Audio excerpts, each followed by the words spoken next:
Amis du Chronodox, bonjour. Aujourd'hui, nous allons nous pencher sur un super-héros, grand, fort et vert. J'ai nommé Hulk. Nous allons nous demander en quoi ce titan vert peut-il représenter la peur des Américains vis-à-vis de la bombe nucléaire.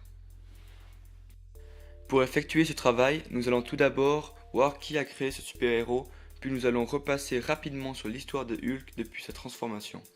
Ensuite, nous allons voir ce que Hulk représente dans l'histoire. Hulk, alias Dr. Robert Bruce Banner de la maison Marvel, a été créé en 1962 par le scénariste Stan Lee et le dessinateur Jack Kirby. Il apparaît pour la première fois dans le comic book The Incredible Hulk #1. Le Dr. Banner, physicien nucléaire, développe la bombe atomique G basée sur des rayons gamma. Lors d'un essai, un jeune adolescent se trouve dans cette zone pour répondre à un pari de ses camarades. En demandant à son assistant, Starsky, de stopper le compte à rebours, le docteur Banner sauve le jeune adolescent en le poussant dans une tranchée de protection. Cependant, Starsky est en réalité un espion russe nommé Drenkov. Il a été envoyé par le gouvernement russe pour s'emparer des découvertes de Banner. Il relance le compte à rebours et le docteur n'a pas le temps de se mettre à l'abri. Il est donc frappé par des rayons gamma qui modifient son ADN, mais à la grande surprise de tous, ne le tuent pas. Depuis ce jour, il se transforme en titan vert, qui a vite remplacé la couleur grise originale car un mauvais rendu à l'impression, à chaque fois qu'il est en colère ou en stress. Le docteur Banner n'arrive pas à contrôler l'esprit de Hulk, donc il est considéré comme un monstre qui casse tout sur son passage et est donc recherché par l'armée. Durant la Deuxième Guerre mondiale, les États-Unis sont les premiers à utiliser la bombe atomique. Il lance la première bombe sur Hiroshima qui anéantit la ville sur près de 2 km² et provoqua la mort d'environ 100 000 personnes. 3 jours après, la deuxième bombe est larguée sur Nagasaki pour stopper cette guerre tuant ainsi 70 000 personnes.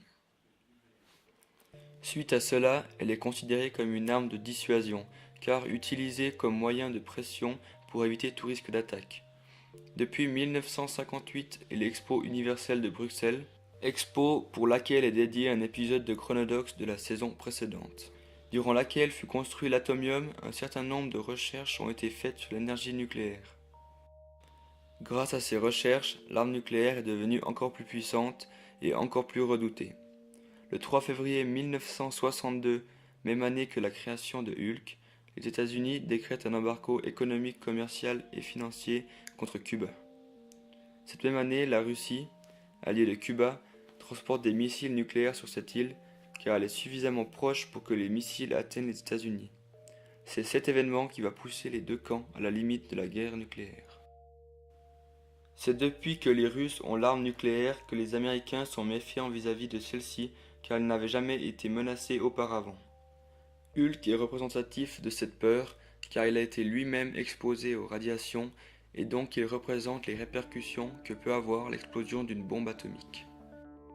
Mais le titan vert représente également le débat arme nucléaire versus énergie nucléaire. Hulk, avec sa puissance extrême, est une arme destructrice comme la bombe nucléaire, mais le fait que son énergie est éternelle peut représenter l'énergie nucléaire qui, elle, est inépuisable. Cette image est très représentative de ce que je viens de dire précédemment. On peut voir ses muscles, sa rage, sa puissance, ce qui est le côté arme nucléaire. Les sortes de filaments verts qui sont fluorescents dans son corps sont la représentation de l'énergie nucléaire, comme si c'était un flux d'atomes. Mais n'oubliez pas qu'il faut mettre cela dans son contexte des années 1960-1980, durant lesquelles l'énergie nucléaire était l'énergie la plus géniale jamais trouvée jusqu'à l'accident de Tchernobyl en 1986. Merci de m'avoir écouté jusqu'à la fin en espérant que cela vous a plu. Si vous avez apprécié cette vidéo, je peux vous conseiller la suivante qui parle de Black Panther.